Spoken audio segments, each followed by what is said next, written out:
Hi guys, for today's videos is a short video nga lang. At ngayon nga ibibida ko na naman sa inyo itong kalamansing ito. So for today's video, ayan nga at gagawa na naman tayo ng skincare kalamansi. Siguro marami sa inyong nagtataka no kung bakit panay kalamansi ang aking mga content. Alam nyo ba mga kawarkas, nung mga panahon kasi na nagsisimula pa lang ako sa pag-i-skincare. Siguro mga high school ako noon, tapos wala talaga akong budget. Syempre alam nyo naman, limited lang yung ating mga kakayanan para bilhin ng mga bagay-bagay. Kasi umaasa lang din naman tayo sa baon na sa atin ay binibigay. Kaya yun nga, dahil gusto ko dating magpaputi, nag-research ako nun sa YouTube. Yung mga bagay na pampaputi na walang gastos. At ayun nga, inapag-alaman ko, na kalamansi lang pala ang sasagot sa kagustuhan kong magpaputi. At ito talaga isa sa mga nasubukan ko na talagang naging epektibo sa akin. Kaya ito rin yung madalas ko sa inyong isinishare kasi alam ko na makakatulong din ito sa inyo. So ayun no, before anything else, magtatali ako ng aking buhok dyan kasi grabe sobrang init talaga ngayon. Prepare nga lang pala ako ng 3 kalamansi at iniwa ko ito sa gitna. At ngayon ay tara at maglalagay na tayo. Una yung gagawin is yung mga siko. Kapag ako yung nag-apply ng ganito, isinuuna ko talaga yung aking mga siko para sila yung matagal na mabababad ng kalamansi. Ayan, ikukuskus nyo lang yung kalamansi at unti-unti nyong pipigain kapag kinukuskus nyo ito para lumabas yung katas niya.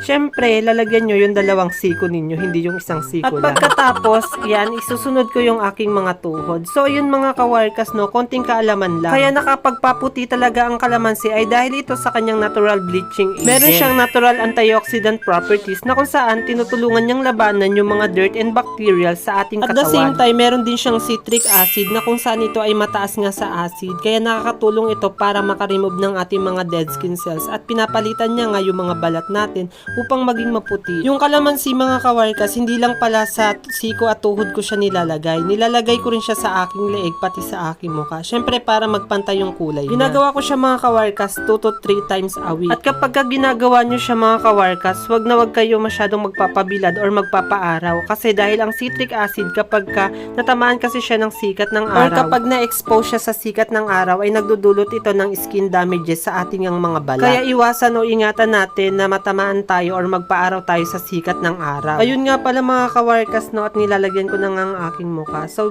nirarab ko siya ng gentle lang, yung sobrang gentle lang, yung hindi ma-irritate yung ating skin or yung hindi siya masasaktan. Tapos ayun na, ibababad nyo pala ito ng 5 to 10 minutes depende sa sensitivity ng inyong skin. At ayun mga kawarkas no, after nyo siya mabalnawan is ganyan nga yung magiging result niya sa inyong skin. Ayan, kung mapapansin nyo, pinapakita ko sa inyo na medyo drying siya. Kaya kapag ginagawa nyo siya, lagi rin kayo mag-a-apply ng moisturizing cream para hindi siya magbitak-bitak. Masama rin kasi sa ating balat yung kapag nagda-dry na siya ng sobra. So ayun mga kawarkas, kung makikita nyo talagang nagda-lighting talaga siya at pumapantay yung kulay ng leeg, ng mukha at ng siko natin. Ayan mga kawarkas na wala akong nilagay sa siko ko ha. Kung makikita nyo, wala pa akong nilalagay na moisturizing cream dyan or sunblock or sunscreen. So ayun mga kawarkas, talagang effective talaga siya at napaka-bisa niya talaga kapag ginagawa natin siya ng consistency. Sabi nga nila, diba, paano natin malalaman kung hindi natin susubukan at paano natin malalaman kung isang beses lang naman natin siya ginawa. Syempre kapag ginagawa natin yung isang bagay, hindi naman talaga natin makikita yung result sa isang gamitan lang. At ayun nga mga kawarkas, no, hanggang dito na lang itong video na ito at salamat sa inyong pagsama. Hanggang sa muli, paalam!